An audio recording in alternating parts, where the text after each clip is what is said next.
Yes, Shalom, and hello to you wherever you are. Today I want to talk about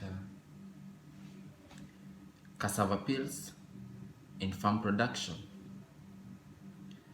Okay, cassava, the scientific name is Manihot esculenta and commonly referred as cassava, manioc or yucca.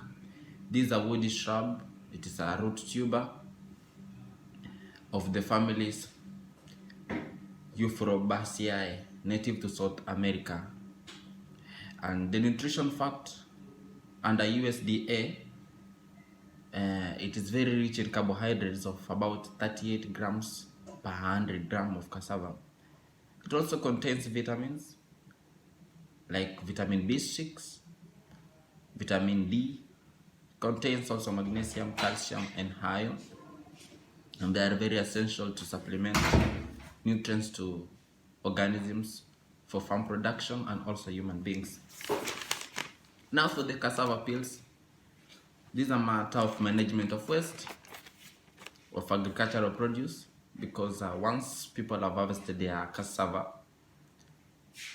the peels are normally considered as waste, which are normally returned to the farm for decomposition. Yes, but unfortunately the tubers are normally prone to fungi, and as decomposition continues with the cassava peels in the farm, it can lead to aflatoxin in your farm.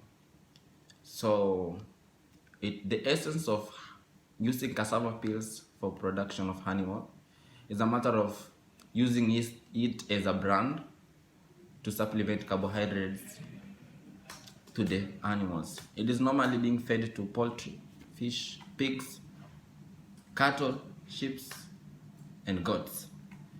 So for cassava peels, it has to go a series of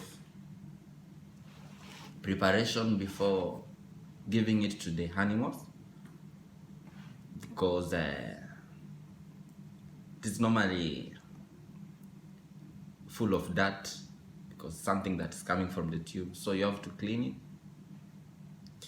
You have to bake it more simple and fine, maybe in powder form, or grate it so that it can be able or can be facilitated for ingestion. So for cassava peels production process, once you have peeled your cassava, the peels, you have to clean them.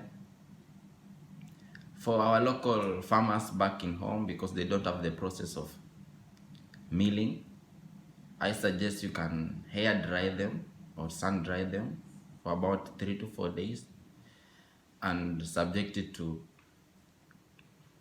pounding or grating or milling in any form to make it more fine. You can have a fine or coarse mash. And for commercial produce, the cassava peels, once have been cleaned, you have to grate it around 3 times, then you press it to form the cakes, the cassava peels cake, and you dry them.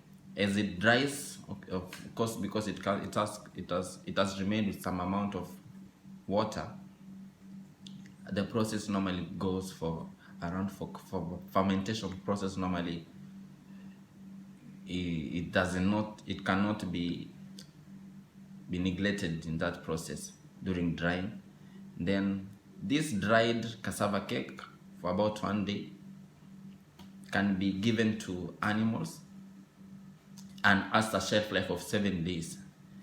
And because you can have a lot, and maybe your population in the farm cannot consume the entire amount of the cassava cake that you have been only dried for some time, you can go for further final products like the fine mash and the coarse mash by milling the cassava cake and subject it for more drying to reduce the amount of water content in the cassava cake. And On milling, you'll have the fine mash and the coarse mash. The fine mash are the ones that are normally essential for poultry, fish and pigs, animals, and the coarse mash you can give it to the cattle, to the sheep and goats and pigs. Thank you so much. I hope you will apply this as a form of having a way of lowering the cost produce or the input in your farm, if you are having it ready and available around you, to supplement the formulated carbohydrates formula in your food for animal production. Thank you so much.